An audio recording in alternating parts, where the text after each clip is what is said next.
안녕하세요. 여배우의 책방의 달세뇨입니다. 오늘 달세뇨가 읽어드릴 책은 양반전입니다. 양반전은 조선 정조 때 박지원이 지은 한문 단편 소설로 조선 후기 사회상을 잘 나타내고 있습니다. 그럼 달세뇨가 읽어드리는 양반전 시작하겠습니다.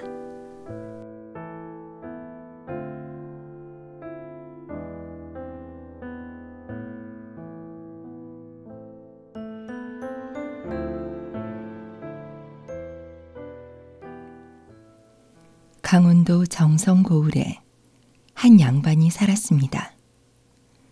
어진 성품에 글 읽기를 좋아해 그의 집에서는 글 읽는 소리가 끊이지 않았습니다. 새벽을 깨우는 닭 울음소리가 들려오면 양반은 잠자리에서 일어나 자세를 바르게 하고 앉아 책을 폈습니다. 온종일 글 읽는 것밖에 모르는 양반은 몹시 가난했습니다. 오늘은 또 어디 가서 양식을 구해오나. 텅 빈 쌀독을 들여다보며 양반의 아내는 한숨을 내쉬었습니다. 이리 봐도 산, 저리 봐도 산뿐인 고을이라 그렇잖아도 먹고 살기 힘든데 서방님은 벼슬살이도 하지 않고 조상에게 물려받은 밭 한 떼기 없으니.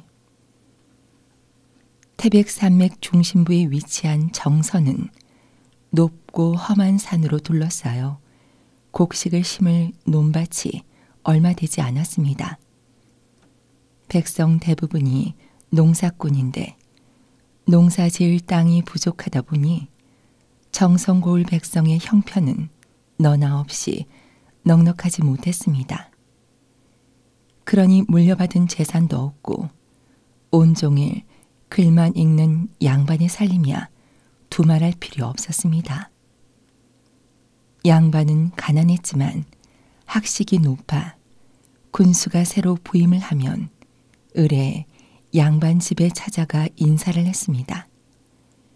이번에 새로 부임한 군수도 정성고을에 들어서자마자 양반이 사는 집부터 찾았습니다. 여봐라, 이 고을에 학식이 높고 인품도 뛰어난 양반이 산다고 들었는데 그 양반부터 찾아보는 게 좋을 듯하구나. 그리로 가자. 예, 사또나리. 잠시 뒤 아전이 다 쓰러져가는 초가 한 채를 가리켰습니다. 사또, 바로 저 집입니다. 온 고을 백성의 존경을 한 몸에 받는 양반이 다 쓰러져가는 초가에 살다니. 군수는 혀를 끌끌 찼습니다. 양반은 문 앞까지 나와 반가이 맞았습니다. 누추한 곳까지 찾아와 주시니 감사합니다. 점잖고 예의 바른 태도에 기품이 넘쳐 흘렀지만 여기저기 기운 옷차림은 남루하기가 이루 말할 수 없었습니다. 방으로 들어간 군수는 양반과 마주 앉았습니다. 군수는 양반의 기워 입은 옷과 찌그러진 탄건, 떼국이 줄줄 흐르는 이불을 물끄러미 바라봤습니다. 양반이 가난하다는 것은 들어 알고 있었지만 이 정도일 줄은 상상도 하지 못했습니다. 대접할 것이 없어 송구스럽습니다. 오로지 글만 읽고 사는 선비로구나. 군수는 양반의 손때가 묻어 반질반질해진 책들을 보며 속으로 중얼거렸습니다. 요즘 한양은 어떻습니까? 한양에 사시는 양반님네들은 다 훌륭하시지요? 양반이 묻자 군수가 손을 내저었습니다. 그런 말씀 마십시오. 한양에 사는 양반 중에도 가난을 견디다 못해 양반 신분을 파는 사람이 있다고 합니다. 그런 일은 촌에서만 벌어지는 줄 알았는데 말입니다. 이제는 누가 진짜 양반이고 누가 가짜 양반인지 가리기도 힘들 지경이라고 합니다. 군수의 말에 양반이 눈을 동그랗게 떴습니다. 이런 그깟 돈에 양반의 자존심을 팔다니요. 정말 부끄러운 일이군요. 양반과 군수는 세상 돌아가는 이야기를 나누었습니다. 양반의 아내는 부엌에서 아궁이에 불을 지피며 혼잣말로 중얼거렸습니다. 새로 부임해 오는 사또마다 우리 집을 가장 먼저 찾아와 주는 건 영광스러운 일이지. 아무렴 영광이고 말고. 그러다 갑자기 아궁이에 넣으려던 장작을 내팽개쳤습니다. 하지만 그게 다 무슨 소용이야. 사또가 찾아와 준다고 우리가 부자가 되느냐 말이야. 집구석에 쌀 한 톨 없는 날이 허다해 굶기를 밥 먹듯이 하는걸. 군수가 돌아간 뒤 양반의 아내가 울상을 지으며 말했습니다. 서방님, 쌀독에 쌀이 똑 떨어졌어요. 오늘 저녁 끼니는 무엇으로 때워야 할지. 양반은 태평하게 대꾸했습니다. 관아에서 황곡을 꼬우면 되지 않소. 이번에 새로 부임한 군수께서도 이전 군수들처럼 그러셨다오. 혹시 양식이 떨어지면 우선 황곡을 빌려다 먹고 차차 형편이 나아지면 갚으라고 말이오. 아내가 머뭇거리다가 입을 열었습니다. 여태 구워 먹은 황곡이 얼만데요. 그런데 또 구워오란 말인가요? 아내는 갚지도 못하면서 자꾸 빚을 내는 것이 못마땅했습니다. 이대로 굶어 죽을 수는 없지 않소. 양반은 그해 가을에도 관아에서 황곡을 빌려 겨울을 났습니다. 이렇게 해서 쌓이고 쌓인 것이 어느새 천석이나 되었습니다. 그러던 어느 날이었습니다. 강원도 관찰사가 각 고을의 수령들이 백성을 잘 다스리고 있는지, 백성들이 살아가는 형편은 어떠한지 살피기 위해 나섰다가 정성고을에 들렀습니다. 황곡을 빌려주고 돌려받는 것을 조사하던 관찰사가 버럭 고함을 쳤습니다. 도대체 어떤 양반 나부랭이가 굴량에 쓸 곡식을 천석이나 축을 냈단 말인가? 얼굴이 벌겋게 달아오른 군수의 머릿속에 가난한 양반의 얼굴이 떠올랐습니다. 그건... 군수가 말을 다 끝내기도 전이었습니다. 당장 천석을 갚지 못하면 그놈을 잡아 옥에 가두어라. 관찰사의 불호령에 군수는 더 이상 아무 말도 하지 못했습니다. 그 양반이 무슨 수로 천석을 갚는단 말인가. 군수는 달리 뾰족한 수가 없어 양반의 집으로 포조이들을 보냈습니다. 결국 양반은 오라에 묶인 채 관아로 끌려왔습니다. 생전 처음 겪는 일이라 양반의 얼굴은 허옇게 질려 있었습니다. 관찰사께서 천석이나 되는 나라의 곡식을 축낸 자를 잡아들이라고 명하셨다오. 윗분의 명이라 나도 어쩔 수가 없으니 이해해 주시오. 군수의 말에 양반은 그제야 자신이 왜 관아에 붙잡혀 왔는지 알게 되었습니다. 이 양반 체면에 이게 웬 망신이란 말인가. 자존심이 상한 양반의 입술이 파르르 떨렸습니다. 군수는 그런 양반을 위로했습니다. 내가 손을 써서 얼른 감옥에서 나오실 수 있게 하겠습니다. 그러니 며칠만 고생하십시오.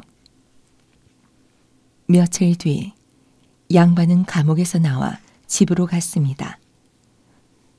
천석을 무슨 수로 갚는담. 머리를 싸매고 누워있던 양반의 아내가 혼잣말을 하며 한숨을 내뱉었습니다. 양반의 두 눈에서 주르륵 눈물이 흘러내렸습니다. 이를 어쩌면 좋단 말인가. 그동안 구워 먹은 곡식을 토해낼 수도 없고.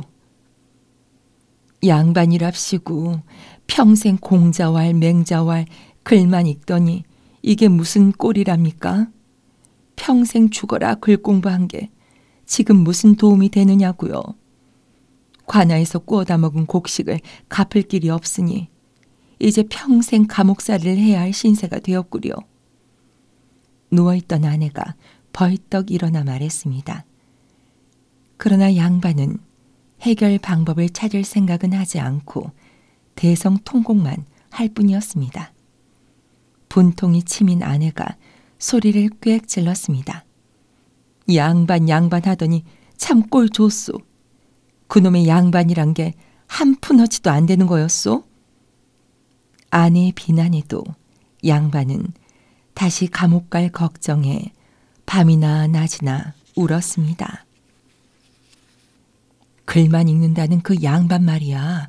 관아에서 구워다 먹은 곡식을 갚지 못해 감옥에 갇혔었다는 말 들었나? 들었고 말고 양반이니 우리네처럼 농사를 지을 수도 없고 물려받은 재산도 없으니 그걸 무슨 수로 갚아? 냇가에서 빨래를 하던 아낙네들이 수군거렸습니다. 때마침 냇가를 지나던 부자의 아내가 그 이야기를 들었습니다. 부자의 아내는 불이 나게 집으로 달려갔습니다. 영감, 우리 고을에 그 이름난 양반 있잖아요. 왜 그 죽어라 글만 읽는다는 가난한 양반 말이에요. 그 양반이 옥살이를 했는데 관아에서 구워다 먹은 곡식을 갚지 못해서래요. 부자의 아내가 호들갑을 떨며 말을 이었습니다. 그 빚을 누가 대신 갚아주면 모를까. 그 양반은 갚을 능력이 없으니 에휴, 사또가 불쌍히 여겨 당장은 풀어줬지만 다음 달까지 갚지 못하면 평생 옥살이를 해야 한대요. 아내의 말을 듣던 부자가 무릎을 쳤습니다. 그렇지, 바로 그거야. 바로 그거라니요? 양반의 빚을 갚아주는 대신 그 양반의 양반 신분을 사서 우리도 양반이 됩시다. 양반이 되자는 말에 부자 아내의 입이 귀에 걸렸습니다. 정말이요? 좋아요. 당장 그렇게 합시다. 부자는 아들과 딸들을 불렀습니다. 양반은 찢어지게 가난해도 귀한 대접을 받으며 으스대는데 우리는 아무리 부자여도 천한 대접을 받고 있다. 양반만 보면 괜스레 기가 죽어 굽실거리고 혹시라도 불려가면 엉금엉금 기듯이 가서 섬돌 아래 코를 박고 절을 해야 하지 않더냐. 내 얼마 전에 장에 갔다가 요즘 가난한 양반들이 양반 신분을 판다는 이야기를 들었다. 우리 고을에 사는 가난한 양반이 황곡을 갚지 못해 감옥살이를 하게 생겼다고 하더구나. 그 양반의 양반 신분을 내가 사면 어떻겠느냐. 양반 신분을 사면 우리도 양반이 되는 거예요? 그럼 그렇고 말고. 양반이 되면 그동안 우리를 깔봤던 사람들도 우리 앞에서 굽실되겠죠? 나도 안방 마님 소리 들으며 아래 것들을 부리고 싶어요.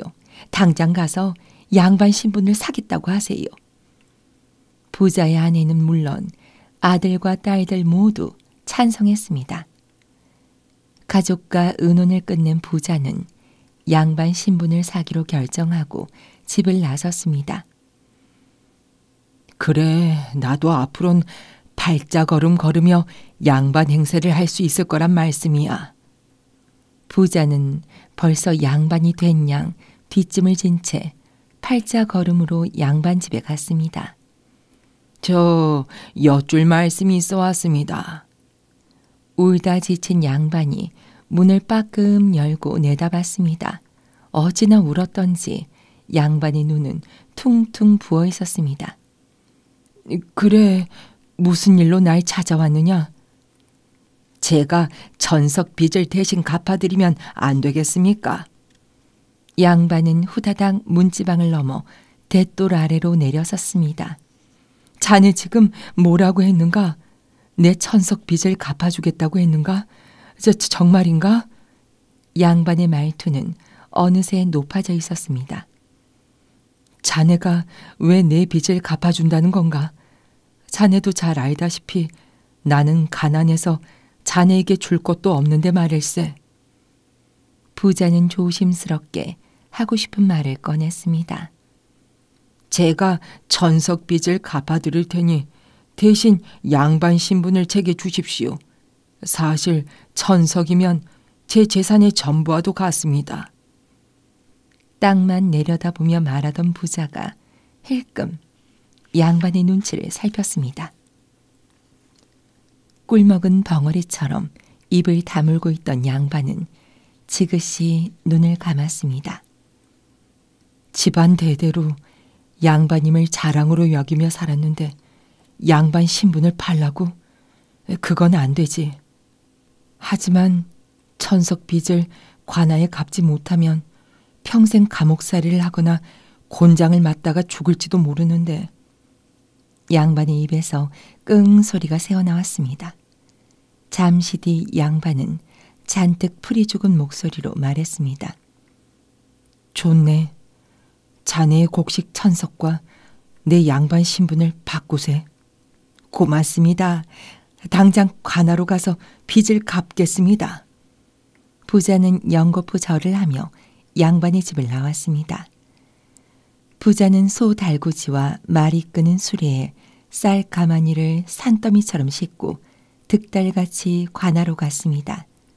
군수는 양반이 황곡 천석을 모두 갚았다는 보고를 듣고 깜짝 놀랐습니다. 그 가난한 양반이 대체 어떻게 천석을 갚았다는 말인가? 어찌된 일인지 가봐야겠다. 군수는 한달음에 양반의 집으로 갔습니다. 아이고, 사또날이 오셨습니까? 양반이 군수 앞으로 나서며 굽실거리자 군수의 두 눈이 휘둥그레졌습니다. 벙거지를 쓰고 잠방이를 입은 양반이라니 이건 영락없는 일반 백성의 차림새였습니다. 게다가 양반은 넙죽 엎드리며 절까지 했습니다. 양반 체면에 이게 무슨 꼴이요? 깜짝 놀란 군수가 양반을 일으켜 세웠습니다. 양반은 고개도 들지 못하고 그저 땅만 내려다보며 말했습니다. 높으신 사또께서 보잘것없는 셋네 집을 찾아주시니 몸들 바를 모르겠습니다. 어째서 괴상한 차림새로 셋네 하며 자신을 낮추시는 겁니까? 그 기품 넘치던 양반의 모습은 어디로 가고? 군수는 할 말을 잃었습니다. 양반이 다시 머리를 조아렸습니다. 사또, 셋네가 천석 빚을 갚기 위해 고을의 부자에게 양반 신분을 팔았습니다. 이제는 그 부자가 양반입니다. 그러니 어찌 셋네가 감히 예전처럼 양반 행세를 하겠습니까? 군수는 함께 간 아랫사람들의 눈을 의식해 짐짓 감탄하며 말했습니다. 오, 과연 부자는 군자로세. 부자이면서도 인색하지 않으니 의로운 일이로다. 남의 어려운 사정을 모른 채 하지 않으니 어질기도 하구나. 어디 그뿐인가. 비천한 것을 싫어하고 높고 귀한 신분을 우러르며 쫓으니 슬기롭기까지 하다. 이런 사람이야말로 진짜 양반이로다. 맞습니다. 어찌나 고마운지 모릅니다. 양반이 눈치 없이 맞장구를 치며 나서자 군수는 눈살을 찌푸리고는 다시 말을 이었습니다. 이런 일을 봤나. 양반 신분을 사고 팔면서 증서도 만들지 않았으니 큰일이구나. 나중에 두 사람 사이에 다툼이 생길지도 모르니 하루빨리 양반 증서를 만들어야겠다. 이 고을의 군수인 내가 고을 백성들을 불러 모아 증인을 세우고 직접 증서를 만들어 서명을 해야겠다. 군수의 말에 양반은 고개만 주워거릴 뿐이었습니다. 관아로 돌아온 군수는 곧바로 명령을 내렸습니다. 고을의 모든 양반네들과 농부들, 장인바치, 그리고 장사꾼들을 관아로 불러들여라. 그리고 양반 신분을 판 가난한 양반과 양반 신분을 산 그 부자도 부르도록 해라. 다음날 관아의 뜰은 정성 고을 백성들로 북적거렸습니다. 군수는 부자를 좌수와 별감의 오른쪽에 앉히고 양반은 뜰 아래쪽에 서게 했습니다. 자, 어서 시작해라. 군수의 명령에 호장이 고을 백성이 지켜보는 가운데 양반 증서를 읽어내려갔습니다. 1745년 9월 아무날에 가난한 양반이 부자에게 양반 신분을 팔아 나라에서 빌린 천석의 곡식을 갚은 사실을 증명하기 위해 이 증서를 쓴다. 본래 양반에는 여러 가지가 있노라. 글만 읽는 사람은 선비라 하고 벼슬살이를 하면 대부라 하며 덕을 갖추면 군자라고 한다. 임금 앞에 나아갈 때 무관인 무반은 서쪽에 늘어서고 문관인 문반은 동쪽에 늘어서 이 둘을 양반이라 한다. 이 가운데 원하는 것을 골라 잡으면 된다. 이제 양반이 되었으니 반드시 해야 할 일들이 있다.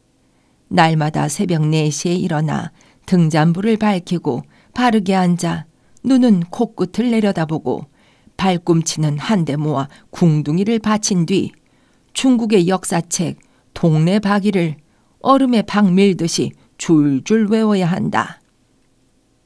중국 역사책을 줄줄 외워야 한다고? 에구, 내 무슨 수로 책을 줄줄 외운단 말인가. 한자는 한 글자도 모르는 걸. 얼굴빛이 서서히 변해가는 부자의 모습을 가만히 지켜보던 군수가 입가에 웃음을 띄었습니다. 양반은 배가 고파도 참아야 하고 추위도 참고 견뎌야 하며 아무리 가난해도 가난하다는 말은 입 밖에도 내지 말아야 한다. 그리고 고치 탄내를 해야 한다. 잠깐만요. 도대체 고치 탄내가 뭐죠? 고치 탄내는 신선들이 하는 건강법이라네. 고치는 눈을 감고 조용히 앉아 이를 여러 번 딱딱 마주치는 것이고 탄내는 두 손을 목 뒤로 돌려서 손바닥을 귀에 대고 뒤통수를 톡톡 때리는 거라네. 고치 탄내를 하면 진동이 뇌에 전해져서 머리가 맑아진다네. 그럼 계속 읽겠네. 호장의 설명에 부자는 어이가 없었습니다. 양반이 되는데 저런 게 왜 필요한가 싶었습니다. 가세 먼지는 소매자락으로 털되 소매자락이 마치 물결이 있는 듯 털어야 한다. 손을 씻을 때는 주먹에 때를 밀지 말아야 하고 냄새가 나지 않도록 이를 말끔히 헹궈야 하느니라. 하인을 부를 때는 길게 소리내어 부르고 걸을 때는 느린 걸음으로 신을 땅에 끌며 걸어야 하며 아무리 급해도 절대 뛰어서는 안 된다. 길게 느려서 불러야 한다고? 개똥아. 부자는 뒷짐을 진 채 속으로 중얼거려 봤습니다. 양반이 되어 하인을 부르는 상상을 하니 절로 신이 났습니다. 하지만 계속되는 양반 증서의 내용에 한숨을 푹푹 내쉬었습니다. 고문 진보와 당시 품위를 베껴 써야 하는데 한 줄에 100자씩 깨알같이 베껴야 하느니라. 또한 손에 돈을 쥐지 말아야 하며 쌀값이 얼마인지 알려고 하지도 말아야 한다.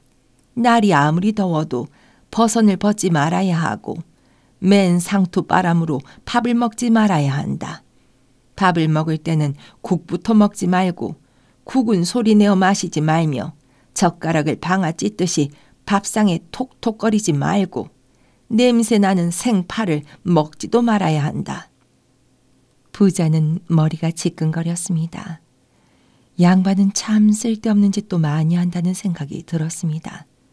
게다가 증서의 내용에는 하지 마라, 하지 마라는 것들 뿐이었습니다. 부자는 연신 이마에 흘러내리는 진땀을 닦아냈습니다. 군수는 그런 부자를 의미심장하게 쳐다봤습니다. 호장은 계속해서 양반 증서를 읽어나갔습니다. 술을 마실 때는 수염에 술이 묻더라도 수염을 빨지 말 것이며 담배를 피울 때는 볼이 온폭 패도록 빨지 말아야 한다. 아무리 분해도 아내를 때리지 말 것이며 화가 나도 그릇을 던지지 말아야 한다. 또 자식들을 주먹으로 치지 말고 종을 꾸짖을 때도 죽으라는 소리를 하지 말아야 하며 소나 말을 나무랄 때는 그 주인한테까지 욕을 하지 말아야 한다.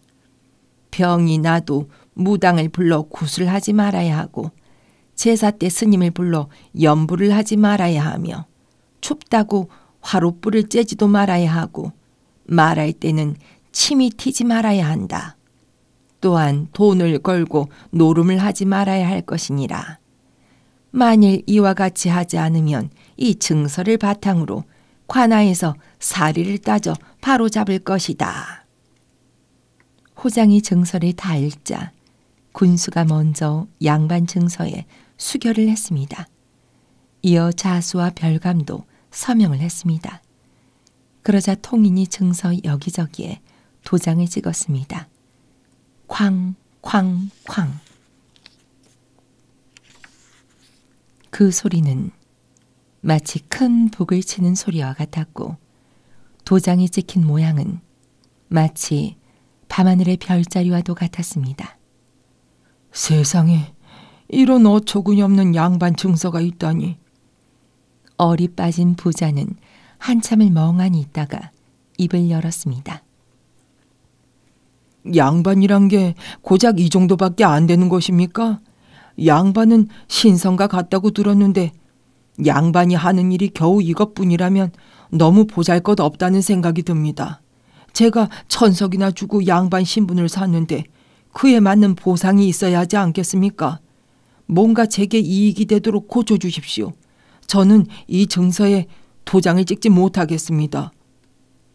잠깐 생각에 잠겼던 군수는 부자가 들으면 기뻐할 것들을 넣어 증서를 고쳐 썼습니다. 하늘이 사람을 낼 때 선비와 농민과 장인바치 그리고 장사꾼 이렇게 넷으로 구분했다. 이 가운데 가장 귀한 것이 선비요 곧 양반이다. 양반에게는 좋은 점이 아주 많다. 농사도 짓지 않고 장사를 하지 않아도 된다. 글만 조금 읽으면 과거를 볼 수 있는데 크게 되면 문과 급제요. 작게 되어도 진사이니라. 과거에 급제한 사람이 받는 홍패는 길이가 2자밖에 안 되지만 그것만 있으면 온갖 좋은 것을 다 누릴 수 있으니 가히 돈자루라고 할 만하다. 나이 30의 과거를 보고 진사가 되어도 이름을 빛낼 수 있고 조종의 권력자들에게 아첨하여 잘만 보이면 원하는 모든 벼슬을 할 수 있다. 또 먹지 않아도 하인들의 예 소리에 배가 불러진다. 방 안에는 어여쁜 기생을 앉혀둘 수 있고 뜰에는 학을 길러 날게 할 수 있다. 뭔가 이상하다고 생각한 부자는 두 눈을 껌뻑거렸습니다. 양반이 본래 이런 거였나? 가만 들으면 양반이란 공짜 좋아하고 아첨만 하는 게으름뱅이들 같은걸. 나는 다만 멸시당하며 살고 싶지 않아 양반 신분을 산 것인데. 부자는 관아뜰에 모여있는 양반들을 둘러봤습니다. 겉으로는 점잖아 보이지만 그 속은 과연 어떨까 궁금했습니다. 양반은 시골에서 가난한 선비로 살더라도 무슨 일이든 자기 마음대로 할 수 있다. 이웃의 소를 끌어다가 자기 밭을 먼저 갈 수도 있고 남의 일꾼을 데려다가 자기 밭의 김을 먼저 매게 할 수도 있다. 양반이 이렇게 해도 아무도 욕하지 못한다. 백성을 붙들어 그 코에 잿물을 들이붓고 또 상투를 잡아 흔들어대며 수염까지 다 뽑아버려도 감히 양반을 원망하거나 어찌할 수 없다. 부자는 증서를 다 읽기도 전에 혀를 내둘렀습니다. 양반이란 게 이런 것이었다니. 부자가 군수를 향해 손사래를 쳤습니다. 에이, 그만하시오. 참으로 어이없고 기가 막혀서 양반 따위 하지 않으렵니다. 나를 도적놈을 만들 생각이오? 부자는 고개를 절레절레 흔들며 관할을 나가버렸습니다. 그런 뒤 죽을 때까지 양반이라는 말은 입 밖에도 내지 않았습니다.